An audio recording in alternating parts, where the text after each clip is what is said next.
Michigan State on to the 7th regional final under Tom Izzo alone. Meanwhile, Tennessee there for the first time in school history. Hey, how are you folks? Jason Horowitz alongside MSG Network and Compass Media college basketball insider John Rothstein, the head coach of Columbia, Joe Jones, with you on your Midwest regional preview presented by State Farm. And John, when we talk about the resolve of Michigan State playing with all the injuries, without Kalen Lucas, and the job that Corey Lucius has done filling in, you got to look at this guy and say, this has been very impressive. Well, running an offense against Northern Iowa, running an offense against Tennessee, two different stories. And with all due respect to Corey Lucius, he is going to see a different type of animal tomorrow. And I know I've used that a couple of times this weekend, but it's the truth right now. The number one thing Tennessee does is make you make quick decisions. And you can see, Coach, the tempo that Northern Iowa played and the tempo that Tennessee is going to play tomorrow, much different. Well, Michigan State was able to impact their will in this game. They're going to have a much tougher time doing that against this Tennessee team. They're athletic, they're quick, they mix up their defenses with their zone and their man-to-man. They're going to have a tougher time. The other thing that Tennessee has done to get to this point, they have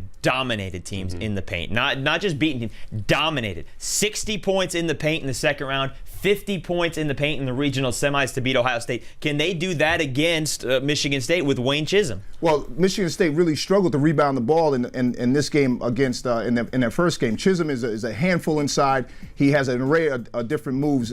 Michigan State has a lot of big guys, but I think Chisholm can have their way with them inside. John, what do you look at as the other tough matchup for this game for Michigan State against Tennessee? Well, I just look at the interior for Michigan State, and this was a question mark the entire season. After this team went to the national championship game last season, we asked ourselves the question, could they replace Goran Suton? And they really haven't, but they're still in the Elite Eight. But tomorrow, when you see Brian Williams and Wayne Chisholm, it's too much. Tennessee, for the first time under Bruce Pearl, will be going to the Final Four. And, Coach, it's funny. Sometimes when you have high expectations, things don't work out. Tennessee as a 6 seed has kind of flown under the radar, and here they are. Yes, they are, but I disagree. I think Michigan State takes this game. I think Izzo is going to do a great job motivating these guys to move on. He's done it year in and year out, and I think he'll do it again. Well, you disagree? What a shocker. Two things to remember. One, as John pointed out, Tennessee's never been to the Final Four, but they did beat Kansas and Kentucky this season. As for Michigan State, under Tom Izzo, 15-3 on the second part of a tournament weekend, which, of course, the Elite Eight would be, and a chance to get to the 6th Final Four in 12 years for Michigan State under Izzo. For Joe Jones, John Rothstein, I'm Jason Horowitz. Take care, folks.